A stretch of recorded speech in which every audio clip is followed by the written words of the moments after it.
नमस्कार, मी गणेश आचवल. स्वामी कृपा क्रिएशन्स या यूट्यूब चॅनलमध्ये तुम्हा सर्वांचं मनपूर्वक स्वागत करतो. सध्या मराठी रंगभूमीवर अनेक नवीन नाटकं येत आहेत आणि नवीन प्रयोग होत आहेत आणि आपल्या आनंदाची गोष्ट आहे की मालिका विश्वात बिझी असणारे कलाकारसुद्धा आता रंगभूमीला वेळ देत आहेत. आणि हे सगळं सांगण्याचं कारण असं की आई कुठे काय करते या मालिकेतनं अफाट लोकप्रियता ज्याला लाभली तो माझा मित्र अभिषेक देशमुख या नाटकातनं, कोणत्या नाटकातनं, वजनदार नाटकातनं रंगभूमीवर येतो आहे. अभिषेक, सर्वप्रथम त्याबद्दल अभिनंदन आणि शुभेच्छा. थँक्यू.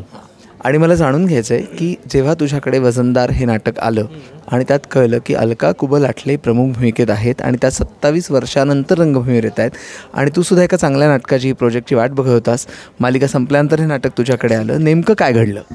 खरं सांगायचं तर मला एका वेगळ्या नाटकासाठी विचारणा झाली होती, पण काही कारणामुळे ते नाटक पुढे गेलं, बरंच पुढे गेलं. त्यामुळे माझं असं झालं की अरे बराच काळ आहे अजून.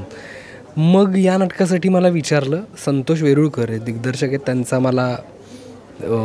त्यांच्याशी माझं बोलणं झालं आणि नाटक मी ऐकलं. तेव्हा मला अजिबात माहीत नव्हतं या नाटकात प्रमुख भूमिकेत, माझ्या आईच्या भूमिकेत कोण असणार आहे. पण मला हे माहीत होतं की हे आई मुलाच्या नात्यावर आहे नाटक. पण मला नाटक संपदाताईंनी लिहिलेलं आणि संतोष दादा आणि या सगळ्यांचं आमचं एक वाचन झालं.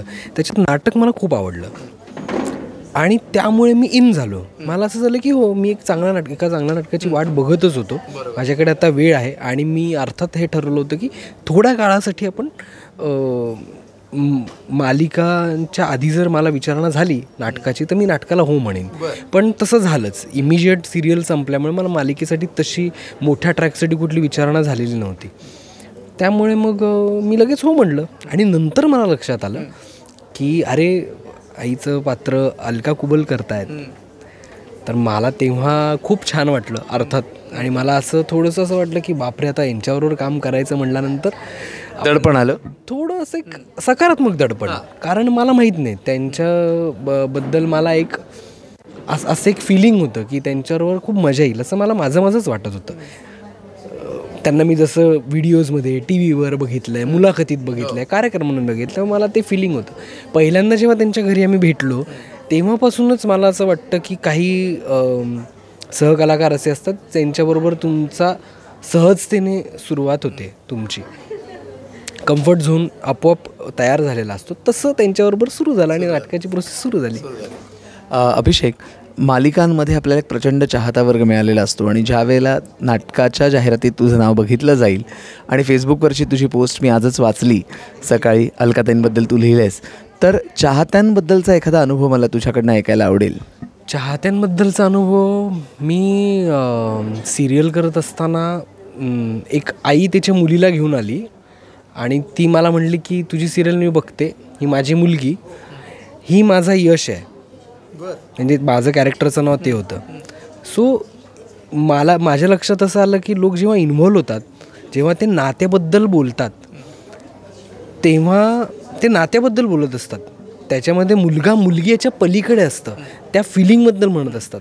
तर ती मला एक छान, मला असं वाटतं की खूप छान एक आठवण आहे माझी की एखाद्या आईने हे सांगणं की माझी मुलगी माझ्यासाठी तुझं पात्र आहे. तर इतकं ते लोकांपर्यंत छान पोचलं होतं.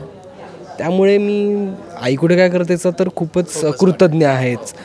आणि हा माझा अनुभव होता त्यावेळेचा. आणि नाटकाचं ऐकल्यानंतर काय फीडबॅक आले सोशल मीडियावर वगैरे? खूप खूप खूप छान. म्हणजे मला असं भरभरून लोक वाट बघत आहेत की आता स्टेजवर बघायला मिळेल. आणि मलासुद्धा आनंद होतो की मला आता प्रत्यक्ष काहीतरी करता येईल, एक वेगळं माध्यमातनं प्रेक्षकांसमोर येता येईल याची एक्साइटमेंट आहे. आणि एक सकारात्मक दडपण म्हणलं तरी चालेल, असं एक आहे. प्रेक्षकांना सांग की नाटकाला प्रतिसाद मिळते. मी आवाहन करतो रसिक प्रेक्षकांना की आमचं नाटक वजनदार या नाटकाला नक्की या. 24 एप्रिलला या नाटकाचा शुभारंभ होतो आहे. सगळीकडे त्याचे भरपूर शोज होणार आहेत. तुमच्या जवळच्या नाट्यगृहात हे नाटक लागलं की नक्की या.